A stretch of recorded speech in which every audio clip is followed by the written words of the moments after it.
जय श्री भोलेनाथाय नमः। जय श्री ओंकारेश्वराय नमः। ओंकारेश्वर की कथा इस प्रकार है कि धार्मिक, ऐतिहासिक और पौराणिक महत्व भी है इसका। ओंकारेश्वर मध्य प्रदेश के खंडवा जिले में नर्मदा नदी के तट पर स्थित एक प्रमुख हिंदू तीर्थ स्थल है। 12 ज्योतिर्लिंगों में से एक, और इसकी विशेषता यह है कि ये स्थान नर्मदा नदी के 2 हिस्सों में बंटने के कारण एक को ओम अर्थात ओमकार के आकार का द्वीप बनाता है, और यही कारण है कि इसे ओंकारेश्वर कहा जाता है। एक पौराणिक कथा के अनुसार एक समय की बात है कि विंध्याचल पर्वत को यह एहसास हुआ कि वह अन्य पर्वतों की तुलना में छोटा और कम महत्वपूर्ण है।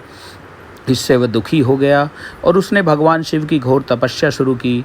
उसकी भक्ति से प्रसन्न होकर भगवान शिव ने उसे दर्शन दिए और वर मांगने को कहा। विंध्याचल ने मांगा कि भगवान शिव की सदा के लिए उसके पास निवास करें। भगवान शिव ने उनकी इच्छा पूर्ण की और वही ज्योतिर्लिंग ओंकारेश्वर कहलाया।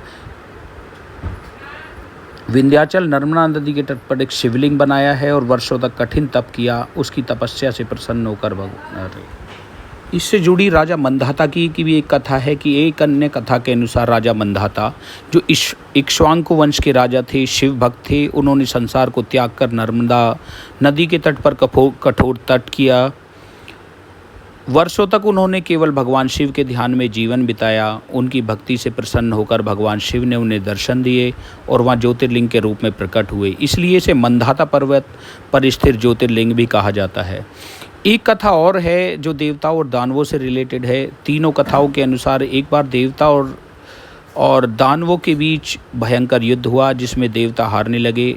वे सभी भगवान शिव के शरण में पहुँचे और रक्षा की प्रार्थना की। शिवजी ने ओंकार रूप में प्रकट होकर दैत्यों का संहार किया और देवताओं को विजयी बनाया। इस कारण इस ज्योतिर्लिंग को ओंकारेश्वर कहा जाता है, अर्थात जो ओम के रूप में प्रकट हुआ। ओमकारेश्वर के 2 रूप हैं। ओमकार ज्योतिर्लिंग, यह मुख्य मंदिर है जो ओमकार द्वीप पर स्थित है, और एक है ममलेश्वर ज्योतिर्लिंग, जिसे अमलेश्वर भी कहा जाता है, और यह नर्मदा के दूसरी ओर स्थित है। कुछ शास्त्रों में ये कहा गया है कि जब तक ममलेश्वर के दर्शन न हो तब तक ओमकारेश्वर की यात्रा अधूरी रहती है। ओमकारेश्वर का एक और महत्व है। यहाँ नर्मदा नदी ओम के आकार में बहती है, जो स्वयं में अद्भुत है।